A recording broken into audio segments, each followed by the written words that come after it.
महाराष्ट्रातले काही पक्ष जनसन्मान यात्रेचं आयोजन करतायत. ऐकून फार आनंद झाला. ह्या लोकांनी जर आपल्या परिवारातल्या ज्येष्ठ लोकांचा सन्मान ठेवला असता तर महाराष्ट्राने नक्कीच त्यांना डोक्यावर घेतलं असतं. परंतु निवडणुकीच्या तोंडावर जनसन्मान यात्रा काढणे आणि घरातल्या ज्येष्ठांचा अवमान करणे अशी वृत्ती ह्या लोकांची आहे. त्याच्यामुळे काय आशीर्वाद त्यांना मिळेल मला माहिती नाही.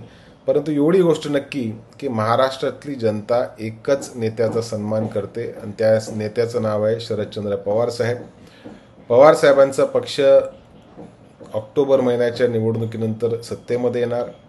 जे लोक आज पवार साहेबांना महाविकास आघाडीला सोडून गेले ते सर्वजण विरोधी पक्षांच्या बाकांवर बसलेले आपल्या सर्वांना ऑक्टोबर महिन्यामध्ये दिसतील.